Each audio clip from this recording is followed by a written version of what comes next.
Continuamos en directo en Cantabria por la mañana, 1:00 del mediodía, y damos la bienvenida a nuestra querida profesora de piano, América Fernández Chagol. Muy buenos días. Muy buenos días, Lucy. ¿Cómo ha ido la semana, América? Sin parar. Sin parar. Como siempre. Como siempre. Pero eso es bueno. Ya sabes que yo voy montada en mi escobita, recorriéndolo todo.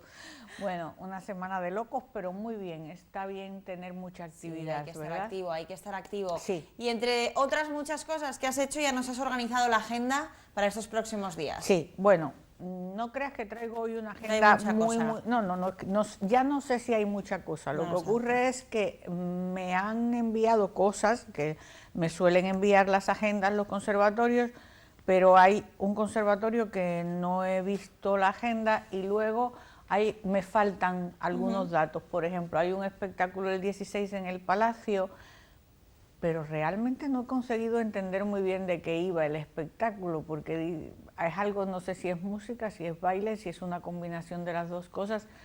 Puede que yo esté confundida y que al mirarlo en la programación yo me haya confundido, pero bien, hay un espectáculo en cualquier caso el día 16. Palacio de Festivales, sí. Mañana. Sí, y luego hoy en el Centro Cultural Madrazo tenemos una charla sobre ornitología romántica con José Ángel Velas Rodríguez, que es, esto lo organiza la nave de Euterpe.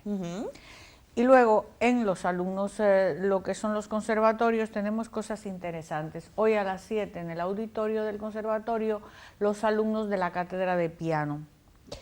Y un concierto de cámara, un encuentro de música de cámara a las 7:30 en el Conservatorio de Torrelavega. Luego tenemos una charla, esto me va a gustar mucho a mí, sobre la fabricación artesanal de la guitarra clásica con el profesor Emilio Díaz Ortiz el día 20 de marzo a las 6 de la tarde en el aula número 1 del Conservatorio de Ataúlfo Argenta, ya sabéis, la finca Altamira. Y el día 21 los alumnos del profesor de clarinete y de flauta Pablo Ventosa. Y eso es lo que tenemos en el concert. Bien. Bien. Entonces, pues más cosas así de música no he visto que hubiese, de la música que yo anuncio aquí. Sí. Quizás de otras cosas populares. Igual hay algún concierto de rock, pero nosotras, claro. Eso lo hace la guía Go. Que vienen después. Vale, o sea que no se vayan. Vosotros quedaros ahí sentaditos y de paso escucháis la guía Go. Por supuesto, América. Entonces, bueno, pues hoy, ¿de qué vamos a hablar? ¿De qué vamos a hablar, América? Porque la semana pasada era el Día Internacional de la Mujer, y aunque aquí hablamos mucho de mujeres realmente, pero bueno, ese día en concreto hablamos, o más bien América nos dio a conocer la figura de Clara Schumann. Sí. Y hoy has decidido continuar por ahí, ¿no? Bueno, he decidido dar a conocer, no porque es conocidísimo, pero que hablemos un poquito de Robert Schumann. ¿Por qué? Pues porque basta media vez que hayamos hablado de Clara y es como que una cosa me lleva a la otra. No concibo a Clara sin Robert ni a Robert sin Clara, porque eso. Clara y Robert son la historia de una pasión. Entonces esto es, qué bonito, ¿no? Ay, es que ha sido muy bonito eso. Es la representación absoluta del amor romántico. Y vamos a hablar pues del romanticismo un poco. Tú sabes que el romanticismo es un movimiento muy revolucionario que surge en Alemania y en Inglaterra a finales del siglo XVIII. Es una rebeldía ante la Ilustración y ante el neoclasicismo. Entonces, esta rebeldía tiene sus características, porque en el romanticismo se da prioridad a los sentimientos y es una corriente que prima la libertad por encima de cualquier cosa, o sea, la libertad auténtica. Por eso es muy diferente en cada país y como tiene una tendencia a resaltar la individualidad, llega también a los nacionalismos. ¿Por qué se llega a los y deriva en los nacionalismos? Pues porque cada uno intenta demostrar que es único. Entonces se resalta mucho todas las cosas particulares de cada país y de cada individuo. Entonces ahí se crean los nacionalismos, que no son buenos para nada, porque ya es pequeño el mundo para encima rebuscar en un sitio más pequeño todavía donde ha nacido uno, pero bueno, en fin, no vamos a entrar hoy en esto, pero sí que en el nacionalismo cada uno debe demostrar su excelencia y su individualidad. El romanticismo exalta también la creatividad, la nostalgia por los paraísos perdidos, las ensoñaciones, el subjetivismo, es como hoy, qué bonito estoy, es como algo así un poco hippie. Bueno, esos individualismos absolutos de aquí estoy yo porque soy maravilloso, y, bueno, todo eso tiene que ver con el romanticismo. El suicidio se impuso también en el romanticismo, claro, porque ese idealismo absurdo, cuando chocas con la realidad, no lo puedes mantener, no lo puedes soportar. No lo puedes soportar. Entonces los románticos morían jóvenes, unos porque y otros se suicidaban porque ellos sentían un amor hacia la naturaleza por encima de la civilización. Claro. Todo esto es muy controvertido y muy terrible a la hora de enfrentarse a los frijoles. Porque claro, una cosa es, y normalmente todos los románticos tenían dinero, porque claro, ¿cómo mantienes tú este nivel de voy flotando en una nube y haz el amor y no la guerra si no tienes quien te dé de comer? Es muy difícil. Aún así, dentro de la música, esto es un movimiento muy interesante porque se crea la música programática, que es aquella que intenta reflejar a través de la música un sentimiento o recrear un paisaje o una escena. De hecho, empiezan a titularse todas las composiciones y se le ponen título a las cosas, existe una música que representa. Pues bien, Robert Schumann es un ejemplo total de la música del romanticismo, Robert y Clara. Robert nace en 1810 y muere en 1856, cuando el romanticismo alemán está en pleno apogeo. Es imposible desligar el mundo afectivo y psicológico de Robert de lo que es su propia composición musical, que está llena de fantasías y de cosas como que de ensoñaciones. ¿Por qué? Pues porque la vida de Robert es una vida compleja. Él nace en una compleja no porque él tuviera ningún problema. Clara lo sufrió. Clara sufrió, pero Robert no, porque Robert nace en una familia adinerada y culta. Con lo cual, en los siglo XVIII y siglo XIX, nacer en una familia adinerada y culta es que te tocó la lotería, porque no es lo mismo nacer en una familia de pobres trabajadores en el campo de aquella época que nacer en una familia culta. Entonces, digamos que Robert, como recibió una cultura musical y una cultura general muy importante, estaba muy familiarizado con la lectura. De hecho, él en el año 1825 creó una asociación junto con otras personas para fomentar la literatura y la lectura. Entonces, este nacimiento hace que él, al estar familiarizado con toda la cultura, tuviera una indecisión muy grande entre ¿seré escritor o seré músico? Anda. Y fíjate, cómo llega él a decidirse por ser músico. Se decide por Moscheles y Paganini, que son dos compositores que él admira muchísimo, y como son compositores que admira, se decide a ser músico. O sea, fueron los que le llevaron a realmente no ser escritor, sino dedicarse a la música. Exacto. Él inicialmente piensa en ser pianista, entonces bueno, pues ahí es donde él llega a casa de Clara Wieck para tomar lecciones con su padre, lo que hablábamos la semana pasada. Pero ¿qué ocurre? Que él también es un inventor, es un fantasioso, es un hombre que en aquella época le dan mucho valor a tener las manos muy grandes y tal, y entonces inventa un aparato para conseguir mayor extensión de las manos. Y este aparato lo que hace es que lo inutiliza como pianista completamente, porque este aparato le deja totalmente paralizado el tercer dedo, le deja paralizado el índice y le deja unas secuelas en la mano derecha que él no puede superar, son insuperables. Entonces, bueno, en ese sentido, en 1841 se verifica y está documentado el incidente de esta mano derecha que le produjo, mira, y aquí lo tengo, la parálisis total del dedo del medio y la parálisis parcial del índice.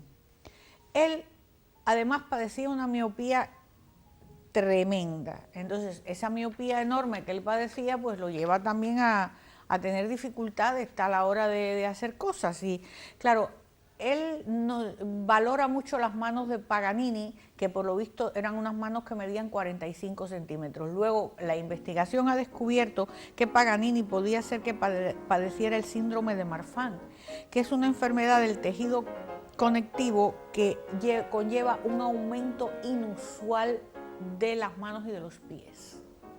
Claro, estas cosas en esa época pues no se sabían. Claro. No se sabían y Schumann admiraba esas manos. Claro, quería extender sus manos, eso era imposible. Él, cuando se dedica por completo a la composición y además conoce a Clara, ¿qué ocurre? Que Clara es una gran pianista. Clara puede llevar a la práctica lo que él no puede hacer. Y ahí él empieza a componer en base a toda esta música programática, toda la música que conocemos de él, que él empieza con su opus 1, que son las variaciones Abegg, y luego a partir de ahí pues tiene un catálogo compositivo muy grande. Su catálogo tiene 4 sinfonías, tiene requiem, tiene una ópera que se llama Genoveva, tiene un poema sinfónico, en fin, su catálogo de obras es muy extenso. Pero dentro de estas obras tiene pues estas obras pequeñas con títulos que son como por ejemplo las escenas de niños, que no son para niños, así como el álbum de la juventud es un cuaderno compuesto para la enseñanza del piano a los jóvenes y está lleno de consejos y de obras interesantísimas y muy difíciles. Las escenas de niños son para adultos y tienen nombres muy sugestivos todas las piezas. Ahí viene el duende, agárrate como puedas, junto al hogar, o sea, tiene cosas muy bonitas y son todas estas piezas. Tiene estas piezas pequeñas, a él le gustan mucho. Luego, para mí, una de las joyas de sus piezas programáticas son las escenas del bosque, que son para mí, pues bueno, partiendo de que es una asignatura pendiente, porque me encantan las escenas del bosque, son preciosísimas y son muy programáticas y están basadas en poemas. Entonces, cuando tú ves los poemas y escuchas la música, tienes pues esa sensación que dices, madre, qué sobrecogedor, ¿no? Hay una escena que se llama Lugar Maldito, que el poema está en la partitura y es, bueno, sobrecogedor. Es muy interesante y muy bonito. Entonces, todas estas piezas que él compone son pues también un reflejo de su propia circunstancia de vida. Schumann es un hombre con muchas patologías. A ver, tiene no solamente todas estas parálisis y todas estas cosas de las que padece, sino que él además tiene una enfermedad bipolar y tiene una sífilis terciaria, que le crea muchos problemas. Tiene una obsesión maníaco-depresiva. La sífilis terciaria es lo he apuntado porque si no se me olvida, es los microorganismos de la sífilis, los causantes de esta infección, todo lo que termina en is, por lo visto deriva de lo infeccioso, otitis, no sé, itis, Sí, claro. Las itis y la sífilis son infecciones. Entonces, los microorganismos causantes de la infección siguen destruyendo los tejidos vivos y afectando a los órganos. Y estas lesiones se llaman gomas y son destructivas de los órganos. Entonces, él durante muchos años, al padecer esta sífilis terciaria, pues tiene alucinaciones, tiene un montón de problemas reales. De hecho, él intenta suicidarse arrojándose al río.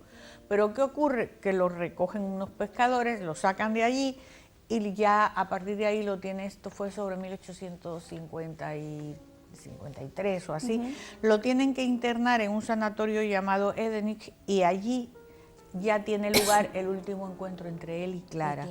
Y curiosamente Clara acude ya acompañada de Brahms. Porque Clara tuvo con él 8 hijos.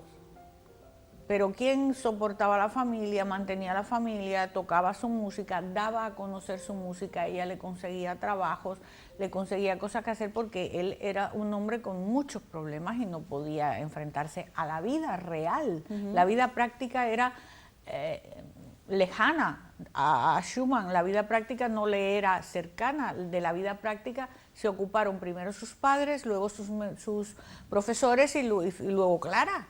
Toda la vida. O sea que él toda la vida de alguna manera fue a remolque. Murió allí, podríamos decir. Sí, murió allí. Murió calmado y murió bien, bueno, bien, nadie se muere bien, pero murió relativamente bien, sí. Porque no tuvo, en el último momento de su muerte, al parecer no fue una muerte agónica, a pesar de que él tenía pues todas estas cosas que ya hemos hablado, que tomaba mercurio, que, en fin, era una vida muy complicada desde el punto de vista de su salud.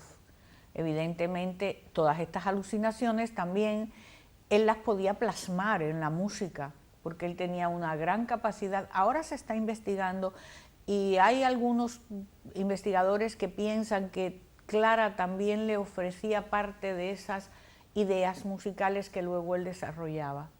Clara, ya comentamos la semana pasada que no tenía mucha confianza en ella como compositora ni como belleza, y sin embargo era las dos cosas, y puede ser que Clara le ofreciera también algunas ideas musicales que él después desarrollaba. Pero esto es la vida de Schumann. Esta es la vida. Y esta es la vida. Y claro, pues por supuesto, la importancia de Brahms en la vida del matrimonio Schumann es también muy grande, porque Brahms forma parte de la vida de esta pareja.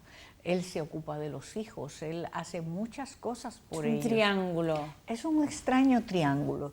Ya ves que no podemos garantizar, aunque vivió junto a Clara, pero no se puede garantizar, vivió con ella, no se sabe si juntos o revueltos. Sí, claro. Eso, ahí ya no lo sabemos. Ahí lo dejamos. Ahí lo dejamos. Pero bueno, esta fue la vida de Robert Schumann, un compositor excepcional y cuya música nos transporta a lo más puro del romanticismo. O sea que hay que escuchar a Schumann. América Fernández Sagol, muchísimas gracias. A la vosotros. próxima semana, como decimos siempre. Más y mejor. Y como ella bien señalaba, porque se sabe perfectamente los contenidos de Cantabria por la mañana, la guía Go. Eso es. El sábado a las 6 y el domingo a las 12 del mediodía, Escena Miriñaque acoge la puesta en escena de una obra de producción propia, Dulce de leche. Recomendado de 6 meses a 6 años, constituye una evocación de cocina y fogón. Dulce de leche son los 5 sentidos cantados, bailados y recitados. El teatro se transforma en el interior. Los peques entran en un hogar, una casa cuerpo, en una cocina corazón, donde vive Noé, que prepara el dulce de leche para su bebé.